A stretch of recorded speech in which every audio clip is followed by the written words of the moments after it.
Good morning, friends. It's great to be with you today. Our altar is so beautiful. It's wonderful. I invite you to come up and look at it closely after service if you haven't had a chance. I was reflecting on our topic of karma, and for the Thanksgiving service, there was a beautiful I want to say presentation, but I'm not sure what else to say about it. But we had many of our, we call next wave leaders, leading the service and sharing about gratitude, our affirmation today. And as I was listening to them, I felt like, wow, well, there it is. There's the talk for Sunday service. So if you haven't had a chance to listen to it, I recommend it. And there were different pieces that stood out to me. So one of them, Navashan was talking about this quote from, I believe he said Keats, that Swami would talk about, where from a poem where Keats said that, there was a rainbow in heaven, and but later it came into the category of ordinary things. And I so appreciated Navashan talking about just kind of like, gosh, which was Swami's point as well, how we can miss the miracles of life, right? That we can, that those things and rainbows are definitely one of them. Certainly for me, that they're awe-inspiring. And we just see them, and for me, they never get old. There's just something magical about them and amazing. And throughout Scripture, they are there as a promise, right? A promise of God, the rainbow. So I've been reflecting on that, and Sai Ganesh was telling a story about ordinary miracles and just kind of talking about synchronicity. And I felt that as I was listening to him, it was reminding me, come back and look for God everywhere, right? And, pay attention to those things that I could dismiss. We could dismiss them and not notice. Oh, synchronicity, coincidence, was that really its presence? And I was reminded of a quote, I believe, from Einstein that said, either everything's a miracle or nothing is. And so to be able to live in the practice of looking for God and having a grateful heart, to say, I see you everywhere. Our chants help us to do that. We sing them and they lift us, right? They lift us to a higher level of consciousness that helps us peer in and see behind what's happening. So our affirmation today of I give thanks to the giver behind all gifts. And this practice of being able to say and see the divine presence behind it.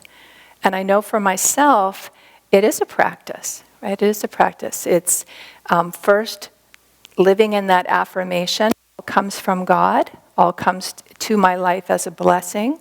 These are our teachings, that everything that happens provides my soul with an opportunity to awaken more fully into my divine self, my divine truth of who I am.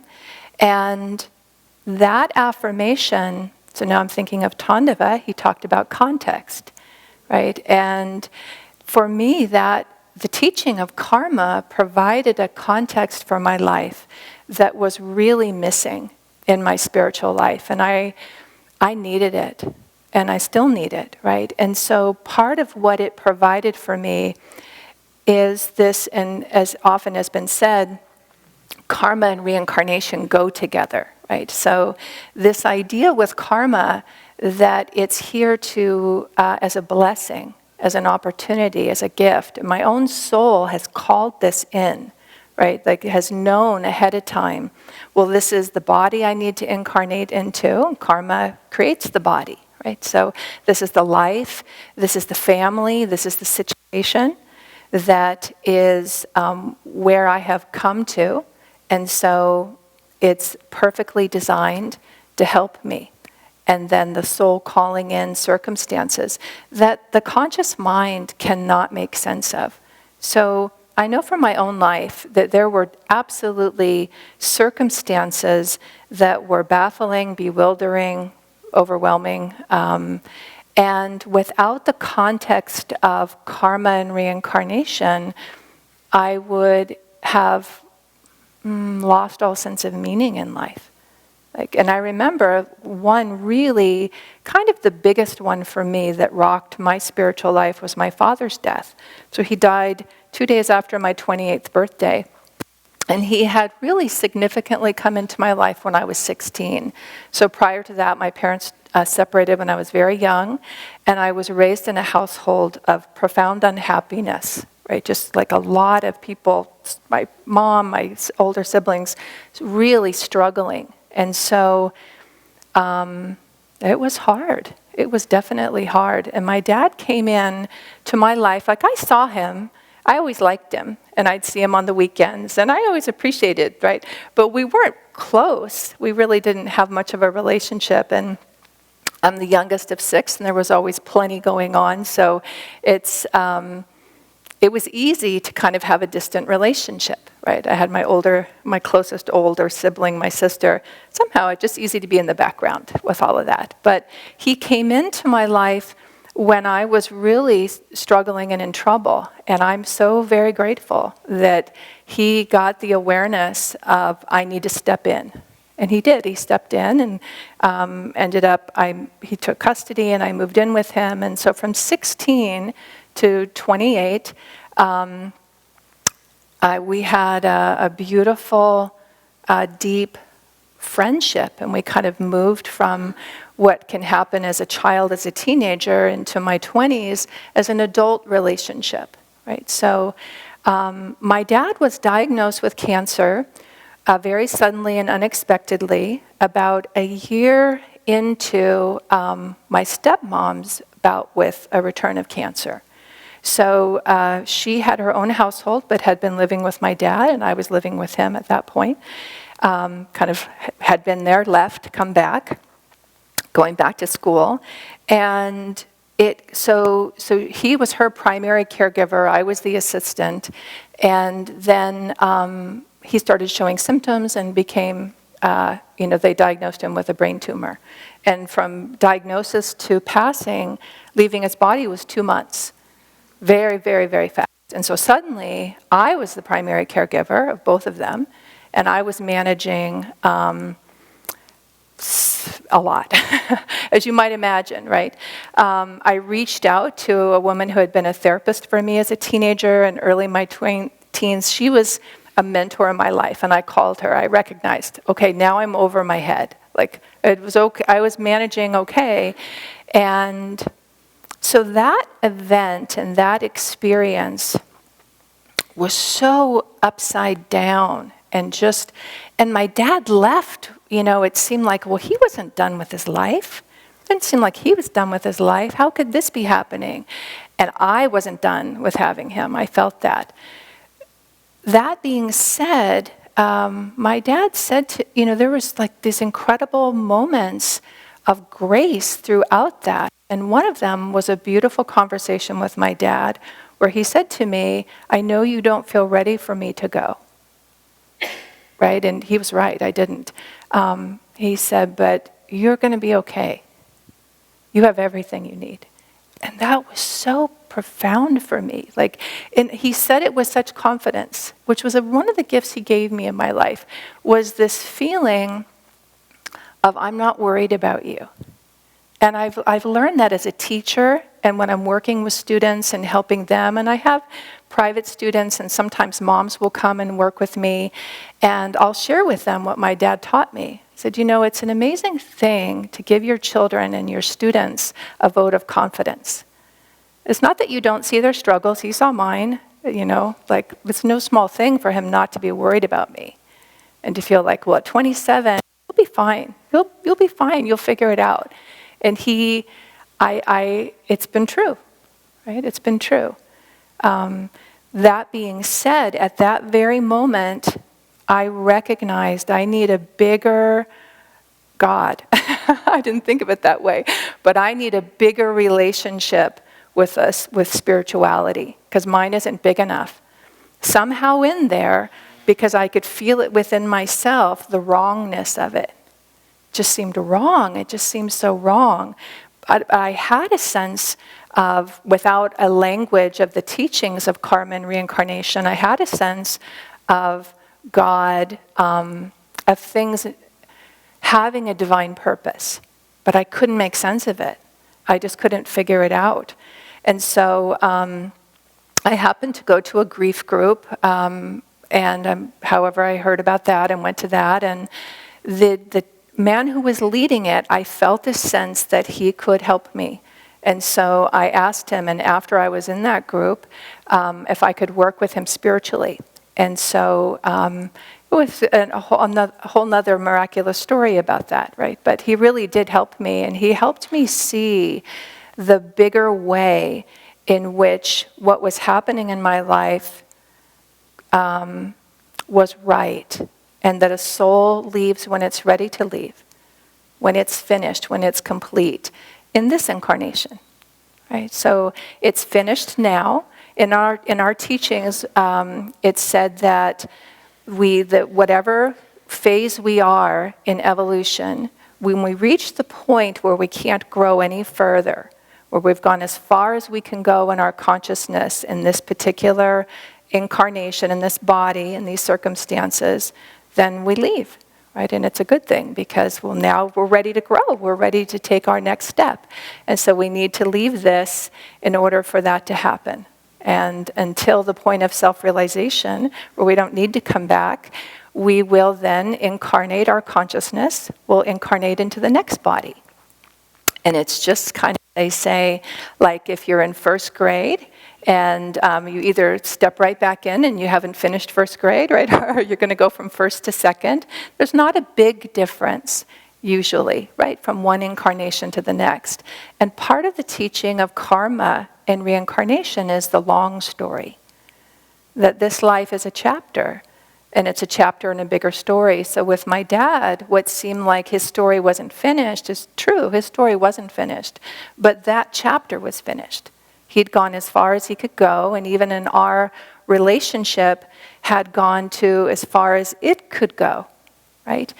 The loss of him broke my heart open, and I knew that I was very, very aware that prior to that connection, I don't know how long I would have lasted on the planet, but I definitely, my strategy was a closed heart.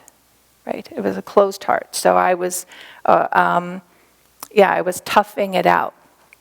And then that relationship where I felt genuine love and I felt cared for and I was, opened my heart. Right? And then I felt, well, he'll be around for a long time. Like it just seemed like I was just about to step out. He'd be there forever, or at least 20 more years or something. And what I knew, and it was a hard thing to know, was that now I can't live without love. And I was bummed about it. I was like, why did I take that risk? Why did I do it? And I had that inner critic voice of, that was kind of kicking me around, saying, why did you do it? That was the stupidest thing to do. Now look, now you've got nobody, right? And you need love. Right, so I knew I was going to have to go out into the world with an open heart and figure out, well, how do you do that? Because I couldn't go back. Like, that wasn't open for me. The grace that accompanied that, and I've really seen it with big tests, big challenges, there's a profound amount of grace that comes to support us. I've seen it consistently, not just in my own life, but in the lives of others. And it's given me comfort when I'm helping others, is to invite them to look for that grace, the giver behind all gifts. Like this is one we'd give back. Yep, we'd give back. We don't have to be dishonest about that. One of our practices is honesty and truthfulness. It's okay to say, I don't understand it. It's okay to say, okay, giver, can you take this? Can I get a different one? There's a story of Master giving out roses, right? And he gives out a rose, and one of the disciples is like, I wanted that color, right? And very strongly, what I give, you take, right? But the thing is that the love that's behind it, and that's so much the journey of discipleship, is to build a relationship where we feel a sense of trust and confidence. And that was part of what I began to learn with my dad, was how to trust somebody, how to trust. And I really did get that gift It was an extraordinary gift where he really had my highest good in mind. And he wasn't perfect, right? He was not perfect. But in many ways, he was a hero for me because he came in at a time when, wow, 1 second longer, I just don't know.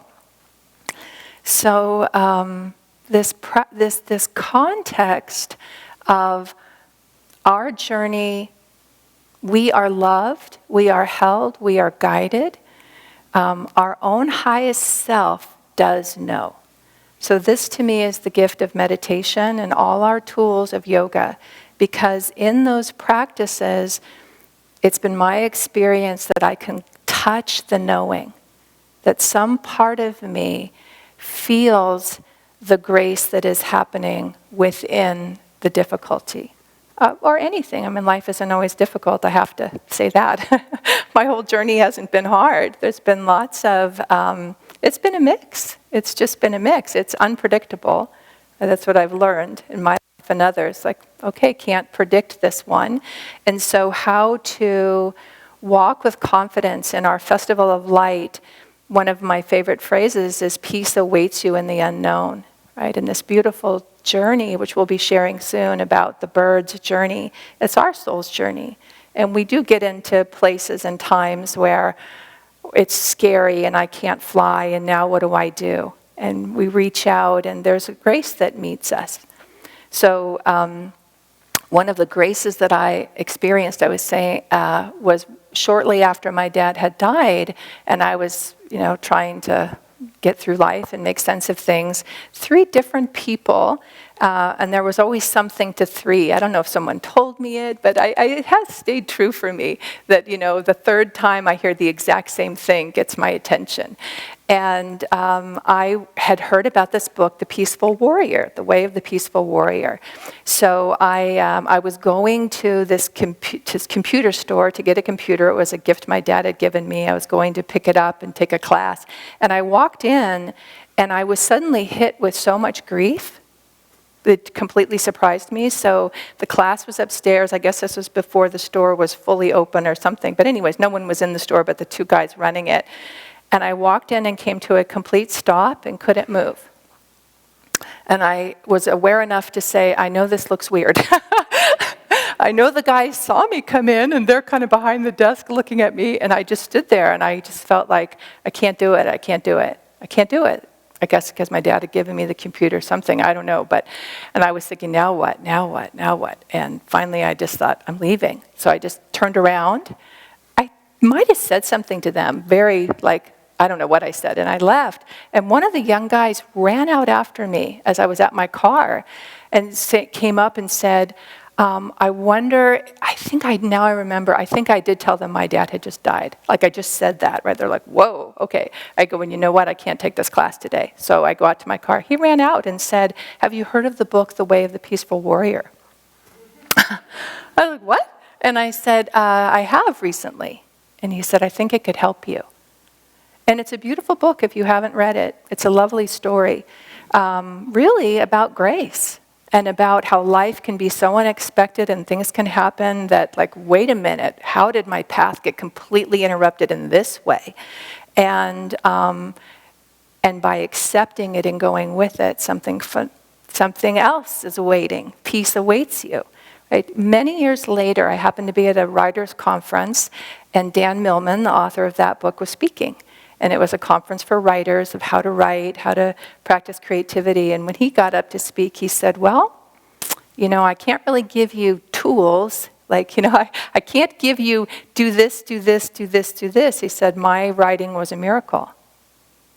What happened to me, I can't explain, right? Which is the essence of his story.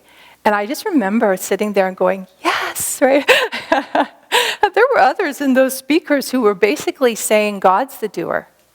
God's the doer. It's like, I could tell you tips. I could tell you, I get up at this time and then I do that. And it's like, but really, that's not what wrote the book. That's not what did it. How to become a national bestseller, how to I can't really take any ownership of that. Can't take any ownership of that. And again, like the weaving tapestry, that that book was introduced to me, that I read it, and that many years later, it's just a sweet kind of thread that goes through, but I feel the presence of God in it. I feel that sense of, I'm with you, I'll help you, I'll send you the friends that you need, I'll send you the teachers. And this path, without a doubt, is the greatest blessing in my life. Right? These teachers, the greatest gift that puts my life in a context that helps me find joy and live in joy and share joy. And it's a practice, right? It's a practice that each of us are called to. I feel inspired every day, I mean this sincerely, by all of you, right? Doing it together is something that, because the hardest thing for me when my dad died was the thought I'd have to be alone. Well, now it's okay back into the world alone. It's not been true. And the spiritual path is full of friendship. This spiritual path, it's the one I know, right, is full of divine friendship, full of honesty, and each person doing their best, right? And that's so deeply touching to me. So I watch others practice these teachings of karma and say, okay, so it's coming as a gift in my life. And sometimes we laugh about it, like, okay, wow, what a gift. But just to know that, to be with others who are not refuting that, right? They're not coming up with some other story for me, and I do my best to help them, to say, with sensitively, like, so here's what's happening now, and what can we do, right? And somehow this is the perfect moment in this part of the story. One of my favorite things that Swami Kriyananda said is, every one of us has a happy ending. Right? And if you're not happy, it's not the end. And it gets easier, right? It just gets easier. But to know that the end of our story is joy. The end of our story is bliss. And like any great epic, any great novel, he's the master creator of this. There's joy along the way, right? But how to stay centered, how to stay present, how to draw upon these teachings to hold us and help us. And the gift of friendship, our master said that second to the gift of a guru in our lives is the gift of satsang, of soul friends. And so this feels like this season is a time, and Ananda really celebrates it in an extraordinary way. The Christmas concert coming, the music today was so beautiful. It's a time, so I invite you to step into the grace. I'll walk with you in that, and look for God everywhere. And let us together give thanks to the giver behind all gifts. Bless you.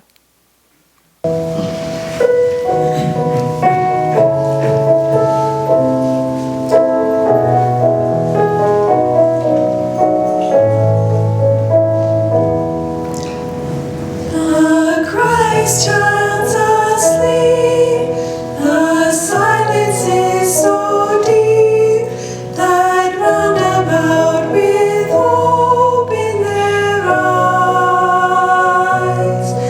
the animals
They know their time has come to